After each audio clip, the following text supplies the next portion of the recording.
What does it take to resurrect a giant? Not in a lab with ancient DNA, but from stone. A single fossilized spike is found in the desert. How do we get from that one piece of a puzzle to the awe-inspiring vision of a fully armored 9-ton Stegosaurus? Today, we're unearthing the incredible scientific saga of how paleontologists rebuild the fortresses of the Mesozoic, the armored dinosaurs. The story of a dinosaur doesn't end when it dies. If it's lucky, it gets buried quickly, and over millions of years, its bones turn to stone. These fossils are our only time machine, and the process of turning them back into a living, breathing animal is one of the most complex forensic investigations imaginable. It starts in the field, with paleontologists using everything from pickaxes to dental tools to carefully free fossils from their rocky tombs. This isn't a neat T-Rex skeleton laid out perfectly. It's usually a jumbled, fragmented mess. In the lab, the real detective work begins. The first question, what did we find? By comparing the new fossil to known species, scientists can identify it. This is called comparative anatomy, and it's a cornerstone of paleontology. The bilateral symmetry of most animals is a huge help here. Find a right leg, and you know a lot about the missing left leg. Next, you assemble the skeleton. This requires a deep understanding of anatomy, the shape of the bones, how they connect, and tiny marks on their surfaces create a blueprint for the dinosaur's posture. For example, small imperfections on the bone, called muscle scars, show where powerful muscles once attached. This lets scientists reconstruct the animal's musculature, and from there, use computer models to test how it moved. But a skeleton is just the frame. What did it look like on the outside? For a long time, this was pure guesswork. But now, we have incredible clues. Sometimes, impressions of skin, feathers, or even the faint outlines of soft tissue are preserved. We've even found mummified dinosaurs, like the famous Borealopelta, with huge portions of their skin intact. More recently, we've even been able to figure out their color. By analyzing microscopic fossilized structures called melanosomes, which contain pigment, and comparing them to those in modern birds, scientists can reconstruct the actual color patterns of some dinosaurs. Where we don't have this direct evidence, we use a technique called phylogenetic bracketing. We look at the dinosaur's closest living relatives, like birds and crocodiles, and make an educated inference about its skin texture or coloration. It's a process that moves from pure speculation to evidence-based science. Reconstructing any dinosaur is hard, but armored dinosaurs like Stegosaurus and Ankylosaurus are a whole different level of puzzle. Their most famous features, the plates, spikes, and clubs, weren't attached to the main skeleton. They were bony ossicles, called osteoderms, embedded in the skin. When the animal died and its skin decayed, these armor pieces would scatter. The history of reconstructing Stegosaurus is a perfect example of how science corrects itself. When its fossils were first found in the 1870s, paleontologist Othniel Charles Marsh thought the plates lay flat on its back, like shingles on a roof. That's why he named it Stegosaurus, which means, quote, roof lizard.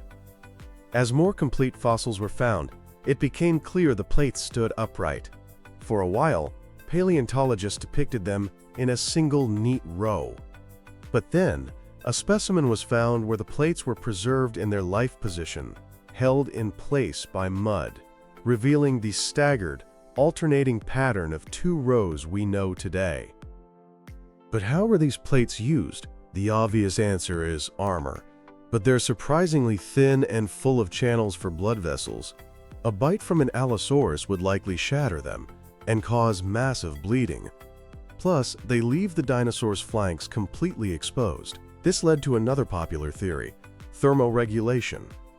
The idea was that Stegosaurus could pump blood through the plates to either release heat and cool down, or absorb warmth from the sun. It's a neat idea, but why would Stegosaurus need such a complex radiator when other big dinosaurs didn't? The current leading theory is that the plates were primarily for display. Think of a deer's antlers or a peacock's tail.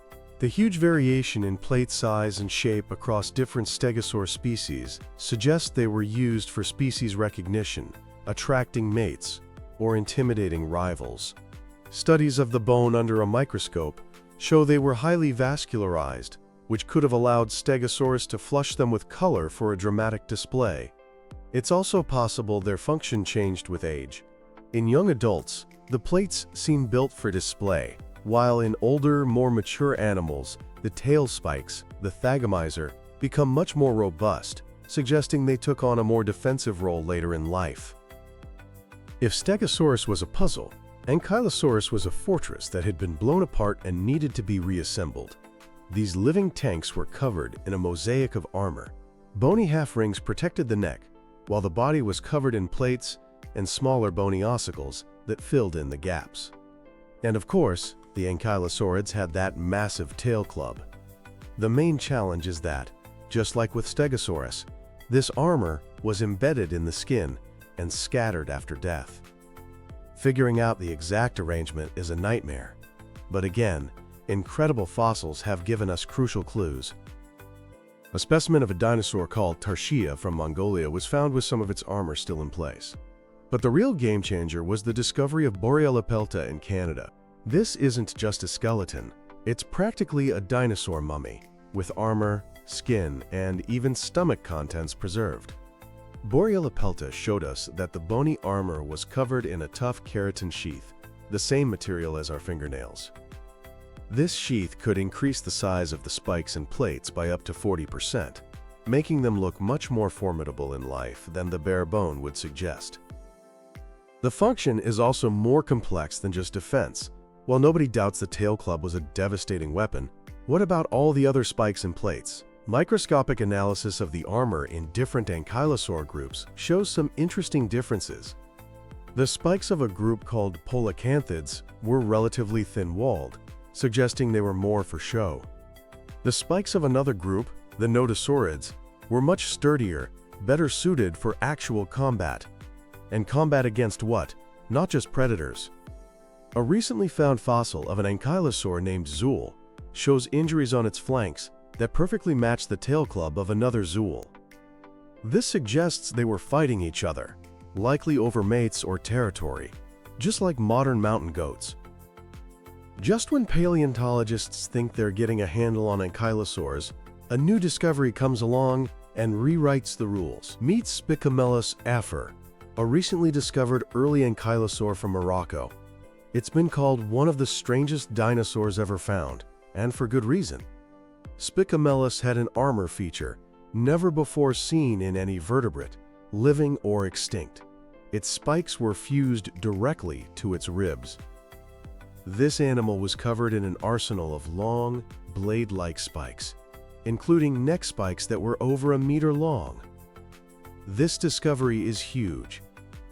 It tells us that this kind of bizarre, extravagant armor evolved much earlier in the ankylosaur family tree than we thought. But what's the point of meter-long neck spikes? Researchers suggest this might be a case of overkill for defense.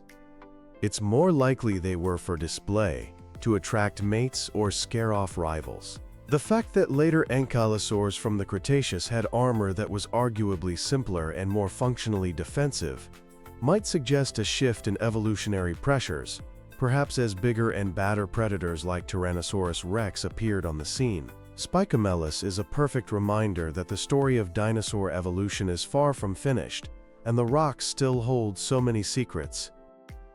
So, the journey from a single fossil spike to a fully realized armored dinosaur is a masterclass in scientific deduction. It combines painstaking fieldwork, high-tech lab analysis, comparative anatomy, and artistic collaboration. That image of a Stegosaurus with its plates flushed with color, or an Ankylosaurus swinging its mighty tail club, isn't just fantasy. It's the product of decades of scientific inquiry, a hypothesis built from stone, constantly tested and refined with every new fossil we unearth. We are piecing together the past, one bone at a time, And in doing so, we are breathing life back into the most incredible creatures our planet has ever known.